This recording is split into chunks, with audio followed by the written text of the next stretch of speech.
Ju njohim me edicionin informativ të lajmeve. Kjo është Radio 7.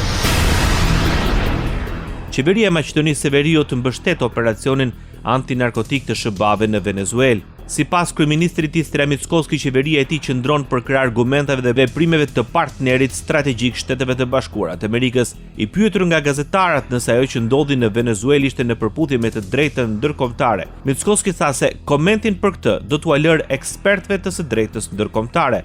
Ne si qeveri qëndrojmë për krah argumenteve dhe veprimeve të partnerit ton strategjik, Shteteve të Bashkuara, deklaroi kryeministri i Maqedonisë së Veriut, Istria Mickoski.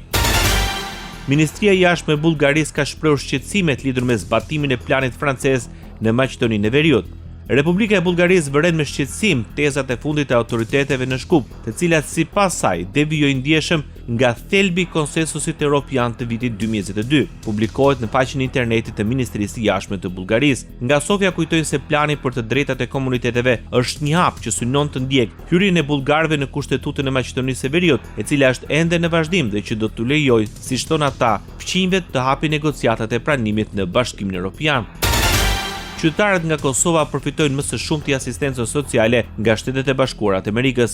Në dokumentin e publikuar në rrjetin social Truth Social, presidenti amerikan Donald Trump shfaqi një listë ku tregohet se 46% e familjeve nga Kosova përfitojnë ndihmë sociale. Më pas renditen familjet nga Shqipëria me 41.3%. Përfitues nga Maqedonia e Veriut janë 33% e familjeve që jetojnë nga SBA. Përkrah Shqipërisë janë dhe Moldavia, Ukraina dhe Vietnami.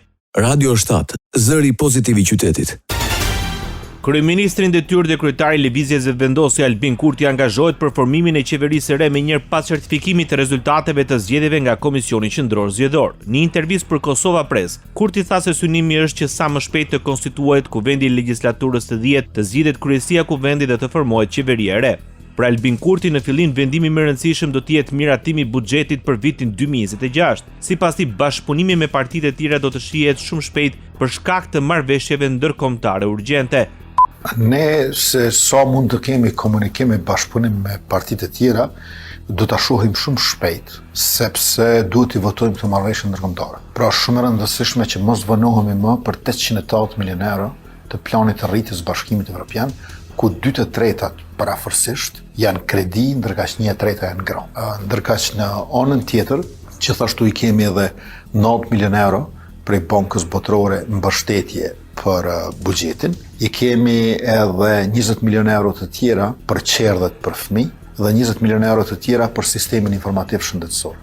Kryeministri në detyrë, partia e cilit mori mbi 50% të votave në zgjedhjet e 28 dhjetorit, nënvizon se Kosova nuk duhet të vonohet me përfitimin e rreth 880 milion eurove nga plani i rritjes së Bashkimit Evropian, si dhe 90 milion eurove mbështetje buxhetore nga Banka Botërore. Pra shumë shpejt do ta shohim ne se a do të mund të bashkëpunojmë me opozitën sa i përket marrëveshjeve ndërkombëtare. Ndërkaq sa i përket qeverisë nuk do të ketë kurfar problemi për formimin e shpejtë të qeverisë. Aktualisht vonesat janë derisa të bëhet numërimi i plot i votave dhe certifikimi i rezultateve. Spak shton akuzat ndaj kryetarit të Partisë Demokratike Sali Berisha. Ish kryeministri demokrat pranoi përpara gazetarëve se prokuroria e posaçme shtoi si element akuze faktin që fëmijët e tij kanë përfituar nga privatizimi i banesave. Berisha sqaroi se përfitues të këtij procesi të nisur në vitin 1992 ishin me miliona qytetarë shqiptar. Sipas ish kryeministrit, konkluzionet e prokurorisë së posaçme janë jo vetëm të pabazuara në fakte, por dhe alogjike, pasi përpiqen të rëndojnë situatën duke lidhur në mënyrë artificiale funksionin e tij shtetëror me procesin e privatizimit. Ndërsa nuk munguan dhe komentet për arrestimin nga Shtetet e Bashkuara të Amerikës të presidentit të Venezuelës. Edi Rama pranon vetë fajsin, pranon se është Ramaduro i Europës, pranon se ka vetëm një fat dhe ky është fati i Maduros. Por këtë natyrisht do t'ja japin deltat apo do t'ja jap populli shqiptar, unë them do jap populli shqiptar.